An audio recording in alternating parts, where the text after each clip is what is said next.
All right, so if you're a fan of racing, you've definitely been hearing a lot about Yuki Tsunoda recently. He's been blowing tons of people away with his recent tests with AlphaTauri and Imola and his F2 performance this year. But odds are, if you're watching this, you definitely know who Yuki Tsunoda is. So I'm going to be diving deep into the life and history of Yuki Tsunoda. I am Mango, and this is Driver Breakdown. Records are there to be broken, said Michael Schumacher. The record is broken. Lewis Hamilton wins the Portuguese Grand Prix. Hamilton has more wins than any other driver in Formula One history.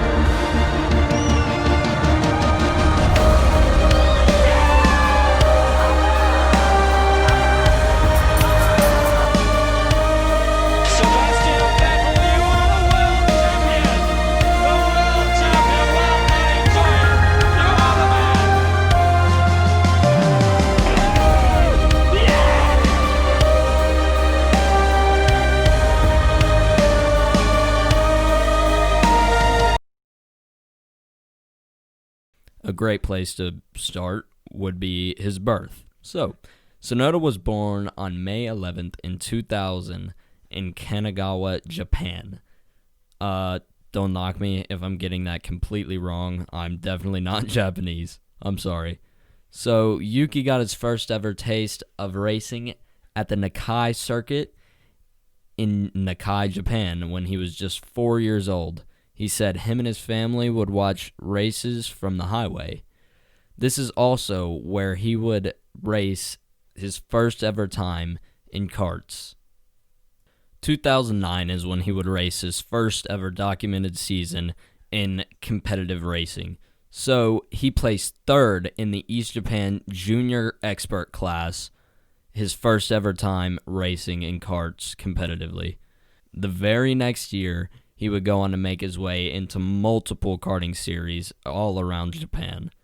He got second in the Haruna Cup Series in the Yamaha Cadets Open class, first in the Shin Tokyo NIC Cup Series in the Yamaha Cadets Open class, and sixth in the JAF Junior Karting Championship. In the years following that, he would continuously progress through the classes and the places in the JAF Junior Karting Championship, until 2016, where he made his first ever appearance in one-seater cars, and it was in Japanese Formula 4 with Sudakina Racing Team. Also, again, don't knock me if I completely butchered that name. If you're Japanese and you're watching this, feel free to leave a tutorial on how to pronounce these names in the comments. So, he was making his first ever performance in cars when he was 16 years old in Formula 4 in Japan. He had a late entry into the season, and he only raced in 2 races, but his very first race, he had a debut podium, and his next race, it was 4th place, I believe. This was enough to secure him a full season seat in 2017 with Honda Formula Dream Project. And his first full season in F4 was impressive, to say the least. He secured third in the Drivers' Championship and would win the E-Series. The very next year, he would stay in F4 and go on to win 7 races and the Drivers' Championship. This was the performance that drove Honda's newly found F1 partner, a small team you may have heard of called Red Bull, to sign him to their junior drivers program. So by this time, Yuki was 19 years old, and in 2019, he would move to Europe as a member of the Red Bull junior team to compete in the FIA Formula 3 Championship and the Euro Formula Open Championship. He would go on to win a single race in Euro Formula and get 4th in the Drivers' Championship, while in F3 he would have a slightly less impressive debut season, and he would claim 9th. Now, on to this year, the crazy year that is 2019. Yuki would get his first ever shot in F2 with the Carlin Motorsport team filling the former seat of Lando Norris. Carlin is basically this year became the Red Bull's F2 team, pretty much. So Tsunoda is currently running in third place in the F2 championship behind Mick Schumacher and Callum Ilott, with 2 wins and 5 podiums under his belt. And with only 2 more races to go in the F2 season, it's looking pretty good for Tsunoda to take the last spot on the podium. But it is a very heavily contested spot, with all the way down to 6th place, only being 7 points behind. So it's still too early to call that spot secured for Tsunoda. He has to have a really good performance in Bahrain for the last 2 races to secure that spot. But as I mentioned before, at the start of this video, Tsunoda has recently had his first test with a Formula 1 car.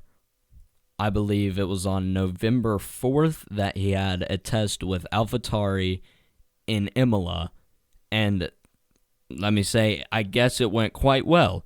The team boss of AlphaTauri said that Tsunoda's pace whenever he was on dry tires was quite impressive. That was a quote, quite impressive. So he is set to have another test day in Abu Dhabi at the end of this season. So I think right now, Yuki is definitely the forerunner for the second seat of the AlphaTauri. But I think he'll definitely have to hold on to his podium position in the Drivers' Championship for F2 to secure that last seat for sure. I think also he has to have a nice test day at the end, has to really impress all the guys in AlphaTauri. So if he performs in Bahrain for the last 2 races, I think he will most definitely join the 20 Japanese Formula 1 drivers before him, and in the 6-year drought without a Japanese F1 driver. If you guys made it this far in the video, please, please, please like, subscribe. This is my first ever video on this channel, so I need all the help I can get right now. It's going to be tough to try and grow this, but I really enjoyed making this video. So please like, share, comment, whatever. Help the YouTube algorithm promote me. Thank you for watching, and bye-bye.